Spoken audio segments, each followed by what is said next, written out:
ఓం వసుదేవసుతం దేవం కంసచాణూరమర్ధనం దేవకీ పరమానందం కృష్ణం వందే జగద్గురుం. ఓం శ్రీ రాధాకృష్ణాభ్యాం నమ. కృష్ణం వందే జగద్గురుం, అర్జునం వందే జగదేక వీరం. ఇప్పుడు మనకి త్వరలో గురుడు రేవతి నక్షత్రంలో మారబోతున్నాడు. ఎక్కడి నుంచి? మనకి ఉత్తరాభద్ర నక్షత్రంలో మీనరాశిలోనే ఉంటూ ఎప్పటి నుంచి అంటే మే 17, 2026 సంవత్సరం నుంచి రేవతి నక్షత్రంలోకి మారబోతున్నాడు. మరి ఈ మార్పు వల్ల ఏం జరుగుతుందంటే ఎప్పటి వరకు ఉంటాడండి అంటే అక్టోబర్ 9, 2026 సంవత్సరం వరకు ఉంటాడు. ఒక సిగ్నిఫికెంట్ 29 ఇయర్ కార్మిక్ సైకిల్ని మీకు ఇవ్వబోతున్నాడు అనమాట. ఆ తర్వాత మనకి ఈ మార్పు వల్ల మనకి సాటర్న్, ఈ శని ఈ రేవతి నక్షత్రంలోకి మారడం వల్ల ఫైనాలిటీ వస్తుంది మీకు. అంటే ఏదైనా సరే ముగింపు, ఏది ఏ పని చేసినా సగంలో వదిలిపడేస్తూ ఉంటారు మీరు ఆ గ్రహ ప్రభావం మాట. ఇప్పుడు ఫైనాలిటీ వస్తుంది. అలాగే చక్కగా స్పిరిచువల్ ట్రాన్సిషన్, ఎప్పుడు ఏకాంతంలో ఉండి ఆధ్యాత్మిక ఉన్నతిని మీరు పొందుతారు. అలాగే మీరు చక్కగా కార్మిక్ క్లోజర్ అవుతుంది, మీకు క్లీన్స్ అవుతుంది చక్కగా. ప్రతి ఒక్క ఇండివిజువల్ మీద, ప్రతి ఒక్క వ్యక్తి మీద ఒక గొప్ప ఇంపాక్ట్ వస్తుంది. అది ఎలా అంటే profound inner shifts and endings, startings endings అన్నీ కూడా చక్కగా చేయగలుగుతారు. మరి ఇప్పుడు మనకి ఎక్కడున్నారు ఈ గ్రహస్థితి? ఈ 2026 సంవత్సరం యాజ్ ఆన్ ఈ మే నెలలో మనం కనుక చూసుకుంటే మిగతాదంతా కూడా కుజుడు మే 11 తర్వాత మేషరాశిలోకి మారబోతున్నాడు. అలాగే మనకి రవి మే 15 తర్వాత వృషభ రాశి సంచారం చేస్తాడు, ప్రవేశిస్తున్నాడు.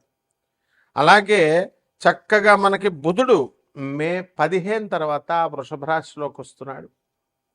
అలాగే శుక్రుడు మరి మే 14వ తేదీన మనకి శుక్రుడు చక్కగా మనకి ఈ యొక్క మిథున రాశిలోకి వస్తున్నాడు. అలాగే బుధుడు మే 29వ తర్వాత రెండవసారి, మే నెలలో 2 సార్లు అతను మిథున రాశిలోకి వస్తున్నాడు.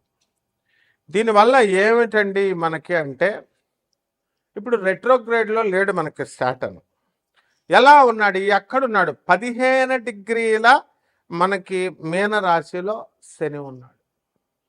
అలాగే కేతువు 11 డిగ్రీల సింహరాశిలో ఉన్నాడు. రాహు 11 డిగ్రీల కుంభరాశిలో ఉన్నాడు. మరి మనందరికీ కూడా యాజ్ ఆఫ్ మే 2, 2026 సంవత్సరాన్ని కనుక మనం తీసుకుంటే మనకి ఈ యొక్క శని వక్రించి లేడు. కాబట్టి ఈ ఎప్పుడండి ప్రారంభించాడు మీనరాశిలో కంటే 2023 సంవత్సరంలో ప్రవేశించి అర్లీ 2026 సంవత్సరం వరకు కూడా అతను అందులోనే ఉంటాడు మీనరాశిలో, డైరెక్ట్ మోషన్లో. ఇప్పుడు కరెంట్ మోషన్ ఏంటంటే ప్రస్తుతానికి డైరెక్ట్ ఫార్వర్డ్లో ఉన్నాడు.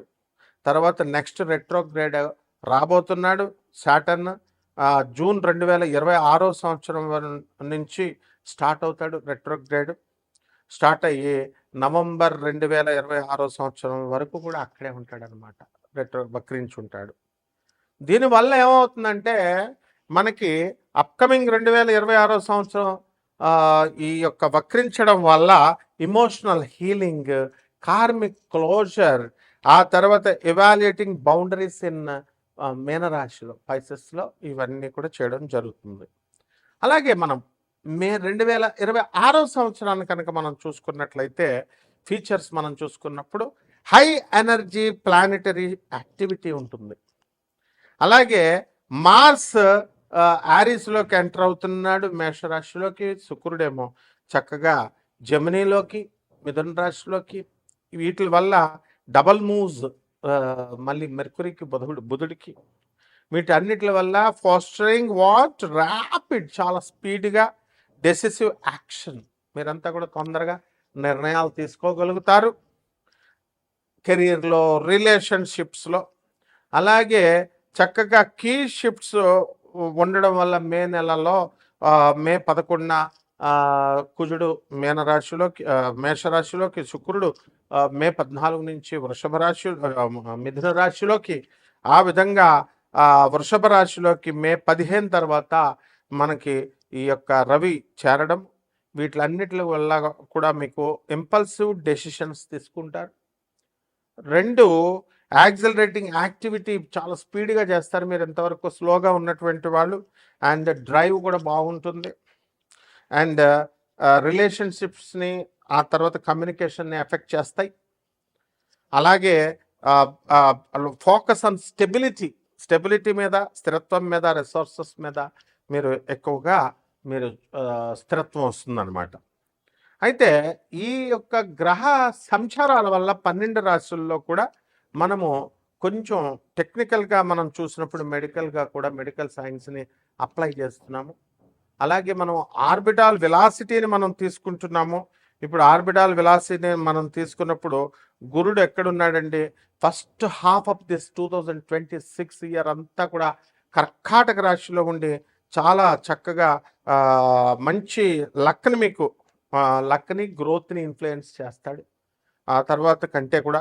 అలాగే శని నెప్ట్యూన్ మనం తీసుకున్నప్పుడు ఈ పొజిషన్స్ అన్నీ కూడా చక్కగా స్ట్రక్చర్డ్ యాక్షన్ ఉంటుంది, అండ్ మెయింటైనింగ్ డిసిప్లిన్ ఉంటుంది. ఇవన్నీ కూడా వస్తాయన్నమాట.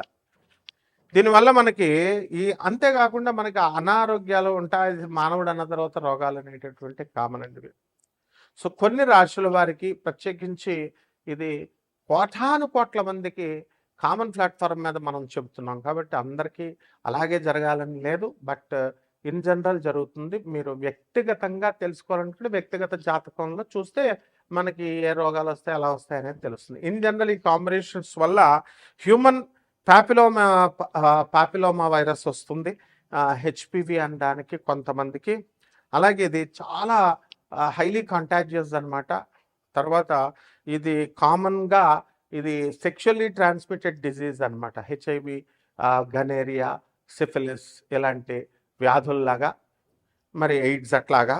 సో ఇటువంటి వెనీరియల్ డిజీజెస్ అంటాం వీటిని.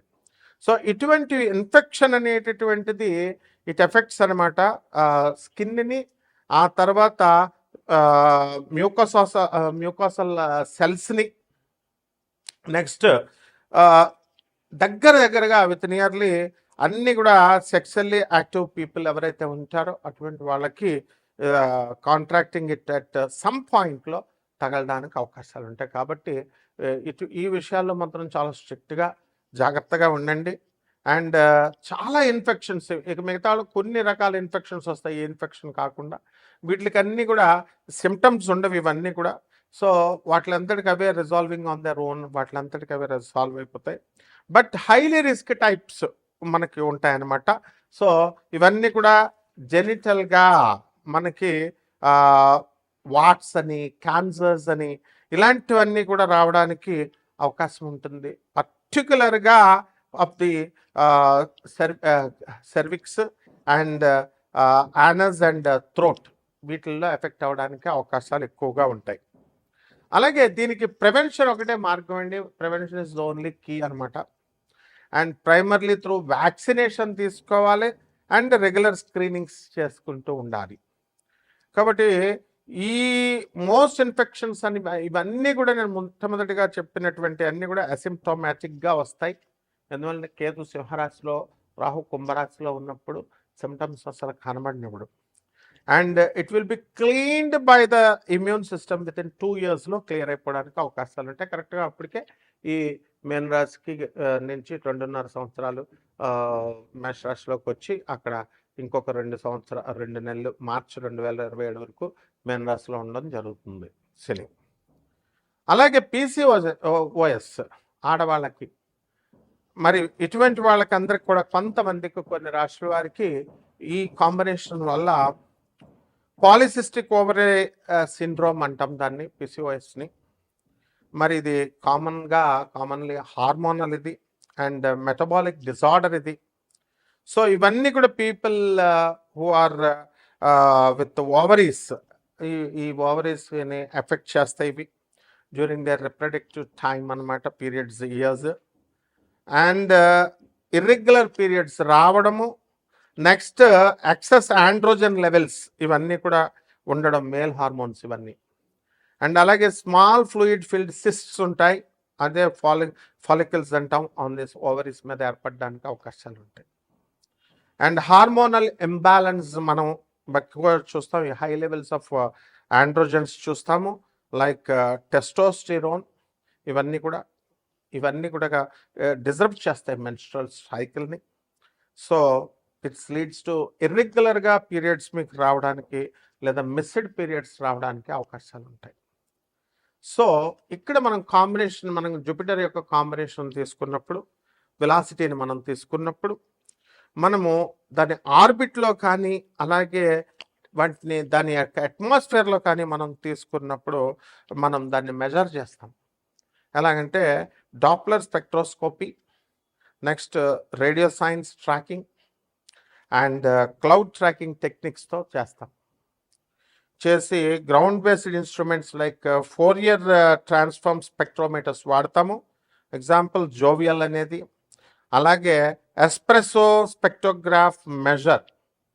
దీని నుంచి డాప్లర్ షిఫ్ట్స్ నాసా ఉపయోగిస్తుంది, నాసా జూనో మిషన్ అంటాం. దీనివల్ల deep space network antennas to track radio signals అనమాట. సో దీని నుంచి మనం ఆర్బిటాల్ వెలాసిటీ మనం ఆఫ్ జూపిటర్ని మనం తీసుకున్నప్పుడు as on this date 13.06 kilometres per second ఉంది. And determined by tracking its orbit and the sun, around the sun. So ఈ విధంగా ఇదంతా కూడా జ్యోతిష్యం అంటే ఏదో 4వ ఇంట్లో రాహు, 3వ ఇంట్లో శని, ఏమన్నా నాకు బాగుంటుందండి, మా ఆయన మేము కొట్టుకుంటున్నామండి, ఇలా చేసేసారు ఆస్ట్రాలజీని. మళ్ళీ అట్లా కాదమ్మా, చాలా సైంటిఫిక్ ఇది. నేను చక్కగా ఈ యొక్క సైంటిఫిక్గా బాగా చదువుకున్నటువంటి వాళ్ళకే కాకుండా చదువులేనటువంటి వాళ్ళు కూడా నన్ను సంప్రదించవచ్చు మీరు చక్కగా. కాకపోతే మీరు అండర్స్టాండ్, జెన్యూనిటీకి దగ్గరగా ఉంటుంది. మనం ప్రిసైజ్గా నాసాస్ లైవ్ రిపోర్ట్స్ని బట్టి నేను చూసి చెప్పడం జరుగుతుంది. కాబట్టి మీరంతా కూడా నా ప్రెడిక్షన్స్ అన్నీ కూడా అక్యురేట్గా ఉంటాయి, ఆ తర్వాత ప్రిసైజ్గా ఉంటాయి. సో దానివల్ల మీరు చూసుకోండి. ఇప్పుడున్నటువంటి ఈ గ్రహస్థితి 12 రాశుల మీద ఒక్కొక్కరి వారీగా ఏ విధంగా ఎఫెక్ట్ చేస్తుందో చూద్దాం. మీనరాశి వారికి అందరికీ కూడా మంచి రోజులు వచ్చేస్తున్నాయండి. దగ్గరలో ఉన్నారు మీరు బెల్ కొట్టడానికి. అక్కడ బెల్ అంటే పైకి వెళ్ళిపోవడానికి కాదు నాయన, ఏజ్ అయిపోయిన వాళ్ళు, still they will live. Okay, first అసలే శని రేవతి నక్షత్రంలోకి వచ్చాడు. 80 సంవత్సరాల ముసలాయన కూడా మంచి హ్యాబిట్స్ మంచి కనుక నేర్చుకుంటే గురుడు 5వ ఇంట్లోకి వస్తున్నాడు. ఆయుర్దాయం పెరగడానికి అవకాశాలు ఉంటాయి. లారీ వచ్చి కారు వచ్చి గుద్దేసినా సరే మళ్ళీ బట్ట కట్టేస్తాడు అనమాట. That is the power of the Jupiter. కాబట్టి ఈ యొక్క జూపిటర్ అసలే మనకి శని 15 డిగ్రీల మీనరాశిలో ఉన్నాడు, కేతు 11 డిగ్రీల సింహరాశిలో, రాహు 11 డిగ్రీల ఈ యొక్క కుంభరాశిలో ఉన్నాడు. మరి ఈ విధమైనటువంటి శని నెప్ట్యూన్ ఇద్దరు కూడా కలిశారు. అంటే ఈ యొక్క కాంబినేషన్ వల్ల గురుడు మనకి 4వ ఇంట్లో ఉండడము, దాంతో శుక్రుడు మే 11 తర్వాత మనకి మిథున రాశిలోకి, బుధుడు మరి మే 29 దాటిన తర్వాత మిథున రాశిలో అర్ధాష్టమంగా ఉండడం ద్వారా మీకు ఇల్లు లేనటువంటి వాళ్ళకి ఇల్లు కొంటాడు, పెళ్ళాలు లేనటువంటి వాళ్ళకి పెళ్ళాలు వచ్చేస్తారు, వివాహాలు అయిపోతాయి. Believe me. అసలు ఏంటండి మాకు పెళ్ళి అవ్వట్లేదండి, జాబ్ లేదండి, పెళ్ళి ఇవ్వట్లేదండి అనుకునేటటువంటి వాళ్ళందరికీ కూడా పెళ్ళిళ్ళు అయిపోతాయి. మనం అందరం కూడా పెళ్లి ఫంక్షన్స్కి రెడీగా ఉండండి, చిన్నపిల్లలంతా. అదేవిధంగా ఈ యొక్క రాశి వారికి జన్మంలో ఉన్నటువంటి శని గ్రహ ప్రభావం వలన బద్ధకం, రేపు చేద్దాం, తర్వాత చేద్దాం పని అనేటటువంటి ధోరణిలో ఉంటారు. ఇప్పుడు just wait for some time, 2 June 2026 మీ స్టార్ మారిపోతుంది. విదేశాలకు వెళ్ళాలనుకునేటటువంటి వాళ్ళు విదేశాలకు వెళ్ళిపోతారు. అందరు చిన్నపిల్లలు ఖాళీగా మేము పిల్లలందరూ మిమ్మల్ని ఏడిపిస్తున్నారు అనేటటువంటి వాళ్ళందరినీ స్కూళ్ళల్లో వేసేస్తారు, మీరు హాస్టల్స్లో వేసేస్తారు. బేబీ కేర్ సెంటర్లో వేసేస్తారు. పిల్లలు ఏడిపిస్తారా? ఆ విధమైనటువంటి బెనిఫిట్ మీ అందరికీ కూడా మీనరాశి వారికి వస్తుంది. అలాగే ధనస్థానంలో కుజుడు స్వక్షేత్రగతుడవుతున్నాడు. ఏమనుకుంటున్నారు అసలు మీరు? మీ ఆదాయాలు పెరిగిపోతాయి, సంపాదన పెరిగిపోతుంది. రవి బుధులు తృతీయ స్థితిగతులు అవుతున్నారు వృషభ రాశిలోకి మే 15 దాటిన తర్వాత. ప్రభుత్వాల నుంచి మీకు ఉపయోగాలు, మీ తండ్రి మీకు ఆస్తులు రాసి ఇచ్చేస్తాడు, వాటాలు వేసేస్తాడు. ఏమన్నా మా నాన్నగారు ఇవ్వట్లేదండి, ఎలా ఇవ్వుతారా నాయన? మార్చేశారు అసలు. ఒక్క బుద్ధి లేదా? మీ నాన్న చచ్చిపోయేటప్పుడు ఇస్తారు, అయితే బతుకున్నప్పుడు ప్రాపర్టీస్ పెద్దోడికి ఎక్కువ ఇచ్చేస్తున్నారు, చిన్నోడికి ఎక్కువ ఇచ్చేస్తున్నాడు, మధ్యోడికి ఎక్కువ ఇచ్చేస్తున్నారని ముందే మొదలు పెట్టారు. బట్ నువ్వు అలా చేస్తావా నీ పిల్లలకి? రేపు నీకు ఫుడ్ పెడతారో పెట్టరో తెలియదు. So don't try to change the old customs. ఈ విధంగా కొన్ని అట్లీస్ట్ మోడర్నిటీ ఉండాలి. But this is not modernity. మా నాన్న పేరు మీద ఉన్నటువంటి ఆస్తంతా నీకు రాసేసి ఇలా అడుక్కోవాలన్నమాట. అరే 100 రూపాయలు ఇవ్వరా అని నువ్వు బిల్డప్ ఇస్తూ ఆలోచిస్తూ ఇస్తావు. Is this the way? మీ నాన్న చిన్నప్పుడు మిమ్మల్ని అలా పెంచాడా? మీ చేతిలో డబ్బులు ఎంత ఉంటే అంత పాపం ఇచ్చేవాడు కదా, మరి నువ్వు ఇవ్వాలి. సో ఈ రకంగా ఎల్నెట్స్ని కాబట్టి రకరకాల అపనిందలు ఇవ్వడానికి అవకాశాలు ఉన్నాయి. స్త్రీల వలన మీకు అందరికీ కూడా ప్రాబ్లమ్స్ రావడానికి అవకాశాలు ఉన్నాయి. ప్రభుత్వం నుంచి కలిసి వస్తుంది, but at the same time some టెక్నికల్గా కొన్ని ప్రాబ్లమ్స్ రావడానికి ప్రభుత్వం నుంచి పాలసీ మేకింగ్లో రావడానికి అవకాశాలు ఉంటాయి. కాబట్టి పరిహారాలు చేసుకోండి, శని జపం చేయండి, శని స్తోత్రాలు చదవండి, శనికి కిలోంపావు నల్ల నువ్వులు నల్లని వస్త్రాన్ని పేద బ్రాహ్మణులకి శనివారం నాడు ఉదయం 8 గంటలకి దానం చేసుకోండి. దశమహావిద్యల్లో ఒకటైనటువంటి మహాకాళి అమ్మవారి యొక్క హోమాన్ని మీ ఇళ్లలో చేసుకోండి, మంత్రజపాన్ని చేయండి. ఈ విధంగా చేయడం ద్వారా బ్రహ్మాండంగా ఉంటుంది. శుభమస్తు.